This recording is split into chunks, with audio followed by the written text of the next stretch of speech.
Hey, welcome back to Watch Mojo UK, and today we're counting down our picks for the best moments from the newest series of Clarkson's Farm. If you think this show is just about tractors, sheep, and muddy boots, you're missing the real story.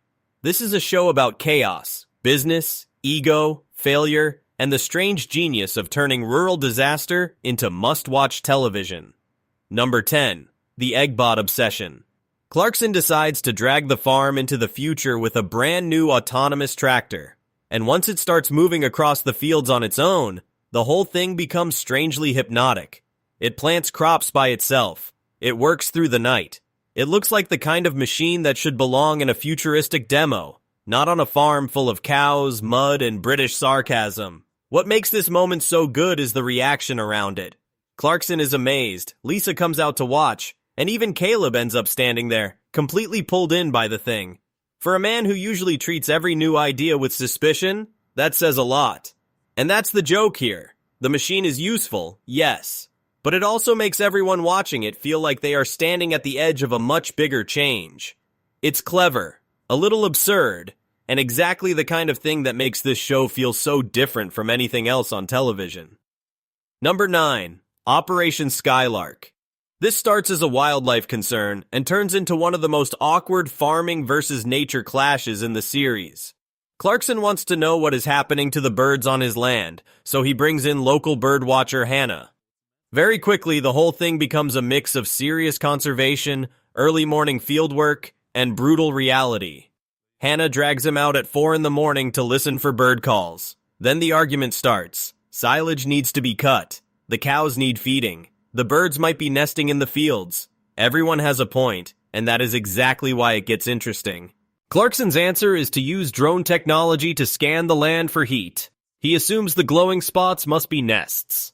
That sounds smart enough until the reveal lands. What he's actually mapped is not bird life at all. It's sheep droppings. That is pure Clarkson's Farm. A serious problem, a technical solution, and a ridiculous ending that completely undercuts both. Number 8. Richard Ham returns. Somehow, a pig that began life as a runt has become one of the show's most memorable little characters. Richard Ham is back, and instantly the farm feels more alive because of it. He is not just an animal on the land anymore. He is part of the story. The bigger issue is that the farm's pig business is not working the way they hoped.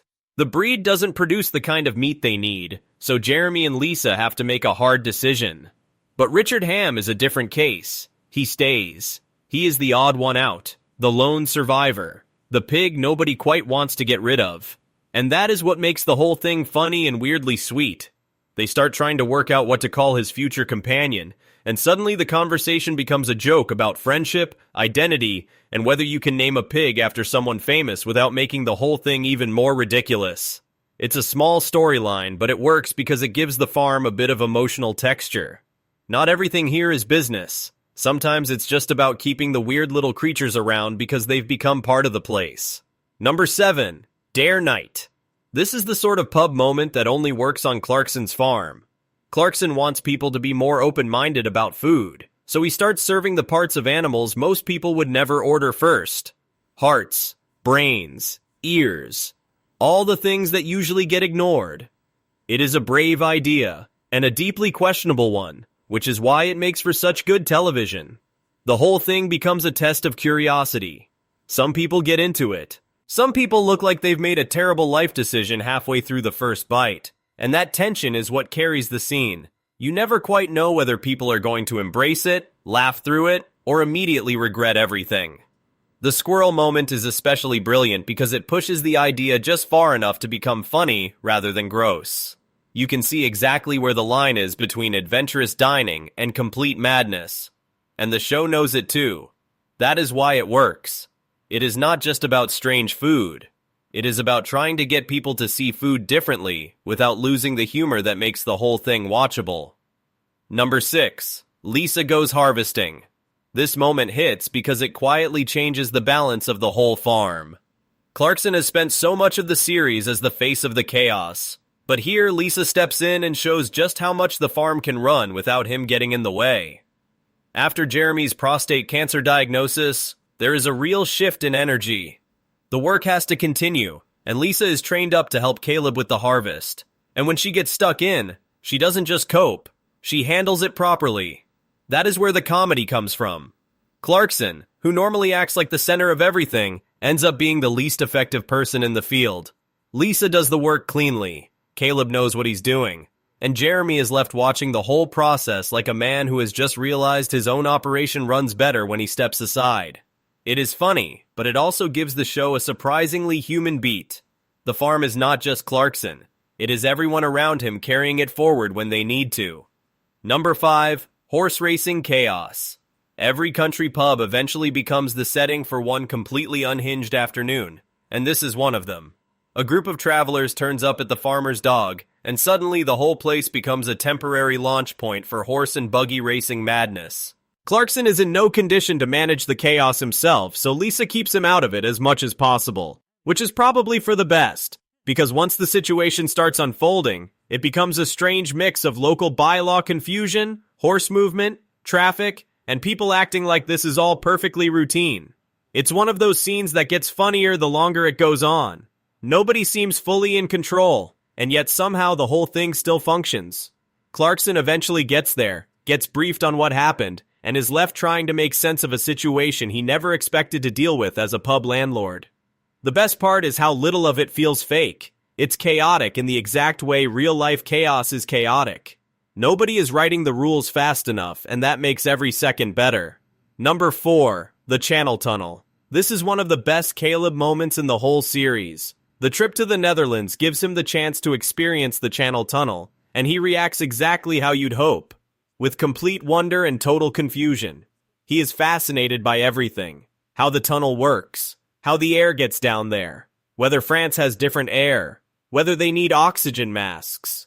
The questions come one after another, and Jeremy has to try to answer them while basically sounding like a school teacher on a field trip. That is why this scene is so effective. Kaleb is not pretending to understand something he doesn't. He is genuinely trying to work it out, and that honesty makes the whole exchange funnier than a scripted joke ever could. The tunnel itself becomes almost secondary. What matters is the way the two of them interact. Jeremy has seen a lot, Kaleb hasn't, and that gap creates the kind of easy, natural comedy this series does so well. Number 3. Easy Care Sheep. Clarkson needs sheep for the busy pub side of the business, so he buys a breed that is supposed to make life easier. Easy Care Sheep. That sounds ideal. No shearing, no fuss, no drama. Naturally, it turns into all three. The sheep are supposed to be low maintenance, but actually getting them into the pen turns into a nightmare. They scatter, resist, and force everyone into a ridiculous all-hands-on-deck scramble.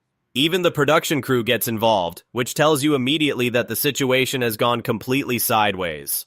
What makes this scene stand out is the gap between the promise and the reality. It is the perfect farming joke. Every system that looks clean on paper becomes messy the moment actual animals are involved. Clarkson wants efficiency. Instead, he gets chaos with wool on top. That mismatch is one of the reasons the show works so well. The farm never behaves the way the plan says it should. Number 2. The Nativity. Christmas at Diddley Squad is already a bad idea in the best possible way. Clarkson turns an old shed into a festive grotto, gets a Santa in place, and sets up a nativity scene. That should be enough. But then the farm does what the farm always does. It ruins the neat version and replaces it with a much funnier one. The goats arrive, and from that point on, the whole thing is basically over. The animals start chewing at the decorations, attacking the lights, and turning the set into complete seasonal chaos. The nativity figure gets tossed around like it means nothing at all, and the whole attempt at wholesome Christmas charm becomes an animal-powered disaster. That is exactly why it works. The idea is simple and sweet. The execution is pure mayhem, and the contrast between the two is what makes the scene unforgettable. It's festive, it's ridiculous, and it's the kind of thing only this farm could make feel completely normal while it is happening. Number 1. Oscar Piastri. This is the perfect example of why Clarkson's farm can be so unexpectedly brilliant. A Formula 1 driver turns up at the farm and wants to reverse a tractor with a trailer attached. That alone is funny. But the way it plays out is what makes it the best moment. Kaleb immediately steps into instructor mode, which is exactly the right choice. He has the knowledge, the confidence, and the perfect amount of disbelief that a world-famous racing driver needs a tractor lesson from a farmer. Oscar, meanwhile, is trying to take it seriously while being thrown into a completely different kind of driving challenge. And the funniest part is that the skills do not transfer as neatly as you might expect. Being brilliant in one type of machine does not automatically make you good at another. A tractor is slower, heavier, and far less forgiving than a race car. So the whole thing becomes a small, perfectly judged lesson in how hard farm work really is. That is why the scene lands so well. It is not just celebrity cameo comedy. It is a reminder that the farm has its own rules, its own rhythm, and its own hierarchy of competence. And on this land, Kaleb is the one teaching the lesson. There are so many moments in this series that could have made the top spot, but this one has everything. The guest, the lesson, the awkwardness, the humor, and the quiet truth that farming is much harder than it looks. If you enjoyed this countdown, make sure to subscribe for more UK TV coverage, and let us know in the comments which Clarkson's Farm moment was your favorite. And if you want more rural chaos, there's another video on your screen right now that you should definitely check out.